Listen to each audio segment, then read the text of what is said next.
Hi guys, welcome to my YouTube channel. I am Narato Mchaki and this is my channel. This channel is about personal finance and everything in between. From your investing, saving money, money management, money mistakes and money lessons. I hope you like it and click the subscribe button and become a part of this family.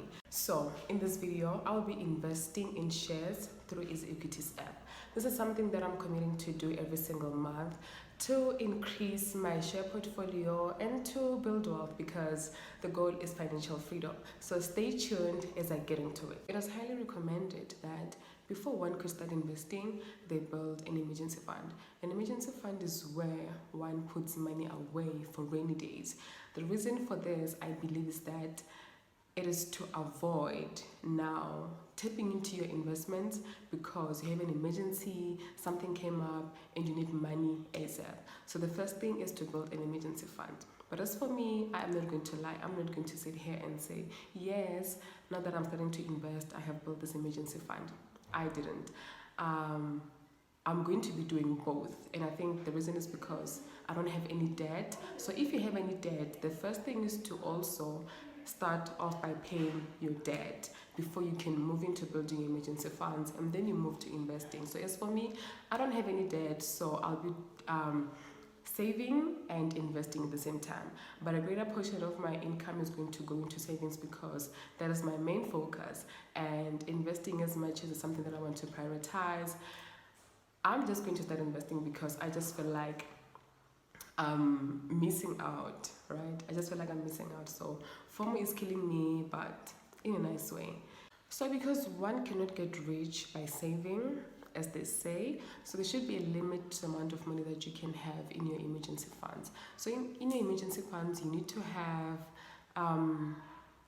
an amount equivalent to 3 to 5 months of your expenses. So if every month your expenses amount to 5,000, you need to have 5 times 5, 25,000, yes. So there should be a limit. And it's very much important that you look at your finances and do what you can afford. If you can afford investing, do it. If you cannot afford investing and you can only afford saving, only focus on saving. There's no right time to start investing. As long as you are working towards starting to invest, then that is great. But if you cannot start investing, then do not. And if you can invest, fine. And also look at how much you can save and how much you can invest. There's no need to kill yourself saying that I need to save 10%, I need to save 25% of my income, or I need to invest that amount of money. If you cannot save and invest the amount that you can. Yes, there are many rules, the 50, 30 and 20% rule. If you want to follow that, it's fine, you can do that. But if you cannot, due to other reasons, then as long as you know that you are saving and investing, then it's fine. There's no rush, there's no rush. It's not like we're gonna wake up tomorrow and there won't be stocks anymore, there won't be ETFs, there won't be companies listed on the JSE anymore. Nope. There's no rush. Take your time, do what you have to do, but as long as you are working towards starting to save and invest. Now let's go to EasyEquities, right? I have a small account and I'm not alone. I have a small account. I used to invest before, right? And things happened, I needed money and I did not have enough money in my emergency funds. So now I had to sell all my investments. Yeah. I'm not proud of it, but I had to. So this is me starting afresh. I'm not starting at zero. I have like 500 bucks here and there, but I'm just starting afresh and it's going to be a journey. So yep, let's get into it. So once you've logged in, this is what you're going to see when you're logging in from your phone. I'm logging in from my phone. So we have the EasyEquities SAR, that is all the companies that are listed on the JSE, and then the TFSA is the tax-free savings account. All the dividends that I earn on there are tax-free, they are not being taxed. And if you have money in your savings account, which is like tax-free savings account, the interest that you're going to earn on there is going to be tax-free, right? And then we have EasyEquities USD, that is the companies that are listed on the US stock market, and EasyEquities retirement annuity. If you want to plan for retirement, and then EasyEquities Australia and Easy Properties. So now you have to deposit money into your EasyEquities account for you to start investing. So you are now going to click on EasyEquities to deposit money straight into your EasyEquities, and then you're going to click on my funds. And then you're going to see that screen. You're going to click on deposit. It shows that you're on deposit, and then you're going to click on EasyEquities to deposit money into EasyEquities. We have EFT, any credit card. I have used EFT, and then I've transferred from my FNB account. There I have to change it, and then you can see we have the account name, the account number, and the EFT reference. The most important things on there are account number and EFT reference. You get the EFT reference wrong, your money is going to be allocated where I don't know, but it won't be allocated to your account, and it'll be a loss. Imagine if you had transferred 50 bands. Not cute. So yeah, I know I've said that I invest in EFTs. I don't only invest in EFTs. I actually forgot that I also have individual stocks, and I think it's because my focus is on investing in EFTs. I have four. Those first three are REITs, and the other one is Zeta Limited. I'll make a separate video on REITs, why I love REITs so much. I'd like to believe that they're safe. Other people might want to disagree, it's okay, but I just love REITs and the benefits that come with REITs, advantages, I love them proper. So I don't have a lot of those, but I'll be adding more as time goes on when I get comfortable.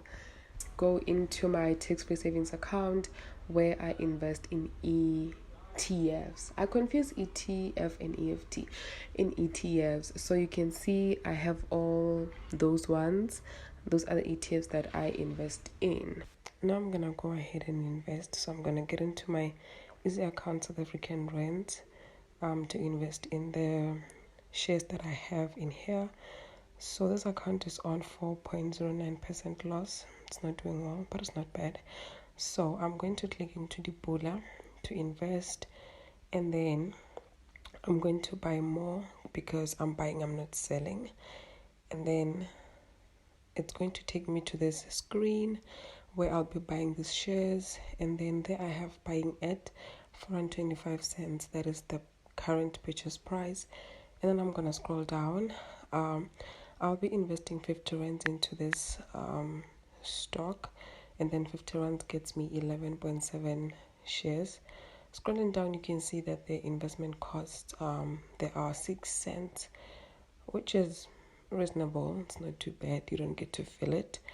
And then there is buy at best available, ask market order. So if I'm going to click on that, my purchase is going to go through immediately. And then if I'm going to click on only buy at 4.25 rands, it's going to buy me when the share price is less or equal that price. So I want my investment to go through now, so I'm going to click on buy now, and then there I've purchased my share successfully, and then I'm gonna get an email to say that to confirm that I have invested successfully. So now I'm gonna go back and I'm going to invest in the rest of my REITs. I don't think I need to go through this. It's the same thing, nothing special about it. So on there, as you can see, I have those 4 individual stocks, right? I'm not a fan of individual stocks, but I love REITs. REITs are cool. So I have those 3. The first 3 are REITs, and then the last one is Zeta Limited. I'm actually kind of taking a risk on that one, simply because it recently listed and it's still at its infant stage. So I'm hoping that it's going to grow. I'm hoping that, but we'll see as time goes. So I'm going to go ahead and invest in it. The process is the same. So I'm just going to speed up this whole process and not waste time. Now I'm done putting money into my individual stocks. Now I have to transfer funds from my EasyEquities South African rent to the tax-free savings account so that I can invest into my ETFs because they're in my tax-free savings account. I'm going to click on my funds and then it's going to land me on the screen. I'm going to click on transfer and then I'm going to choose from account. It's going to be the EasyEquities South African rent account into my tax-free savings account because that is where I'm moving my money into. So let's do it. The money that I'm moving is 803.63. That is what is remaining after investing into individual stocks. I've invested 200, so I have 800 left that I have to now put into my ETFs. And then I'm going to agree on them and then click on transfer. And then my transfer was successful. Now let's go into my tax-free savings account so that I can invest into my ETFs. I'm going to click on tax-free savings account and then there is my portfolio overview. Scrolling down, there are my ETFs. Those are all the ETFs that I've invested in. Somebody might wonder why I chose those. I will do a separate video on how I choose my ETFs. But for now, let's just go ahead and invest in them. Actually, it's the same process, so I'm gonna go ahead and do it off camera. I'm done putting money into my ETFs. As you can see, my tax-free savings account weighs more than my EasyEquities account, and it's because I have a lot of ETFs, so I put in a lot of money into my ETFs. That's why it weighs a lot. So now, going into my tax-free savings account, remember that I only had 800 to invest. So what I did was to put in equal amounts of money into all of my ETFs because I'm trying to follow the dollar/rand average cost because I'm trying to be passive about it. I don't want to time the market. I don't want to say, okay, now the stock is down, so let me put in this amount of money and then I'm going to sell it when it's high. To me, it sounds like trading. I'm not saying that I will never do it, but I'm just saying that that is not my focus right now. So that's the approach that I'll be following going forward. So I'm done with that, and this is how my ETFs are looking like after investing. We've come to the end of this video. Thank you so much for tuning in. Thank you so much for watching till the end of this video. I appreciate that. I hope you subscribed, like, and please comment down below. See you in my next video.